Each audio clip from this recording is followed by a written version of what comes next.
So I was chatting to a friend on email the other day about blood tests, and they said, you know, like, you don't need to get blood tests. Like, no animal in nature gets blood tests. Like, you need blood tests you don't need. So yeah, that's right. You don't need blood tests. Animals in nature don't get blood tests, but if you want a more accurate picture of where you're going with your training, with your racing, with your lifestyle, then blood tests can give you a bit of a forecast, a bit of a warning or a congratulations that you're on the right track. So if you're training hard or not, just living hard, you know, you got your family, you got your responsibilities, and you get your thyroid tested and it's low or high, or if you get your iron tested or your testosterone levels or your hormone levels or your cortisol or your B12 or your hemoglobin or your hematocrit or your MCV, you know, zinc, sodium, potassium, red blood cell count, all these things, if you get them tested, it can give you a picture of where you're at and maybe a forecast of where you're going.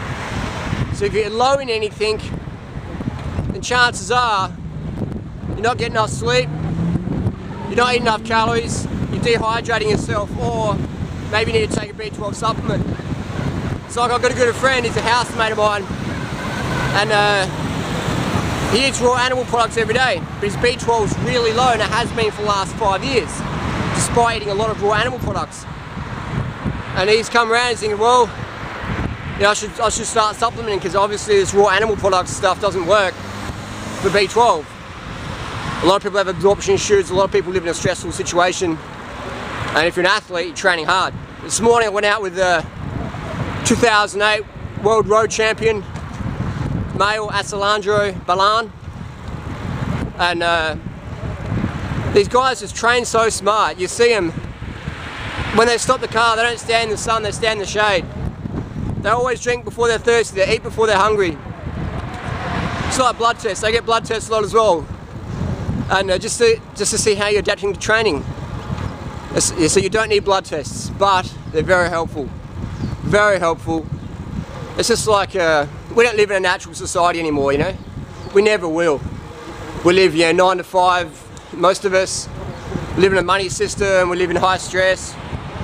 You know, pressures, status quo, peer pressure, all these things, kids, mortgages, status, all these things. So forget living in nature, but what you can do is live close to nature and use some technology to assist you, just like right now using the internet to inform yourself. So using blood tests can be a great way to inform yourself of where you're going, where you are now, and where you've come from.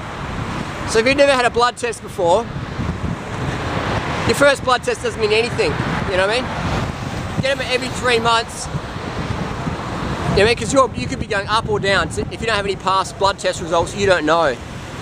You know, does that make sense? It's just like saying, oh, I'm high in iron. It's like, great, but were you low before? Were you higher? You know, so you could be going down, you could be going up, could be staying stationary. Just like traffic lights, you know? So does that make sense? You don't need blood tests, but they're very helpful. I get them at least every 3 months. I get all the things tested, hormones, cortisol, testosterone, glucose, red blood cell count, all these things, and I put them up on YouTube, you've seen them. Search vegan blood tests. And I've talked to Dr. Ferrari, who is like, some people say, the leading sports doping specialist. And I've talked to Ferrari on email, and he's given me like a little printout of what is good to test for and why. And understanding your body, you know, when you understand your body, you want to look after it a lot better.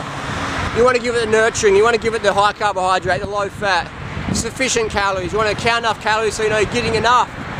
Don't count your calories to starve yourself, count your calories so you get enough. Most people don't eat enough carbohydrates, they eat so much fat, they look fat, feel fat, get fat, or take drugs to avoid getting fat. So it's sad. High carb, low fat, that's where it's at. Alright, enough rambling. Look after yourself. So when you know more about your body, you want to look after yourself. It's just like a house plant. Give enough water and shade and sun, it's all fun. Because that's the rut people can get into. They can start developing signs of, like my friend who ended up in hospital, almost died dead from dehydration. Another friend of mine actually did die from dehydration.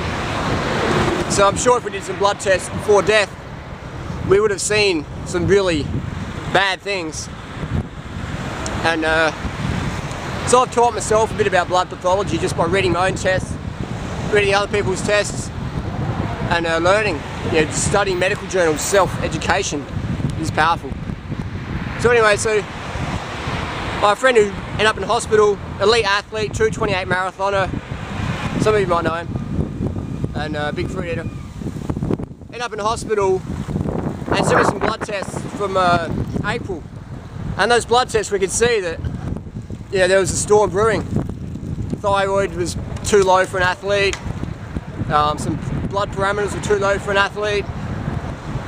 So by giving the athlete more rest, more hydration, more carbohydrates, we can support the body. And but often what happens is people start to feel a bit slower, so then they think, oh, I need to train more, I need to train harder. I'm not training hard enough, I've got to smash it every fucking day.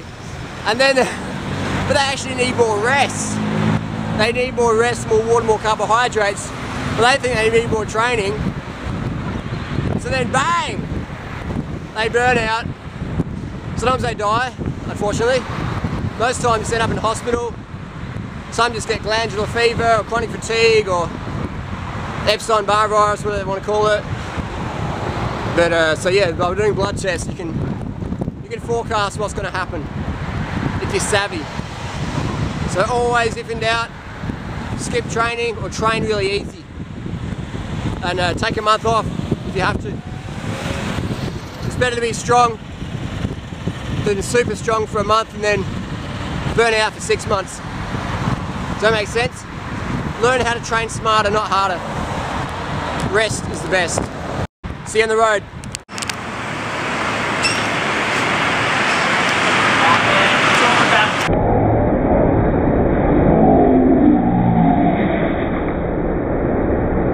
We've got 30 bananas a day out of you lot, alright?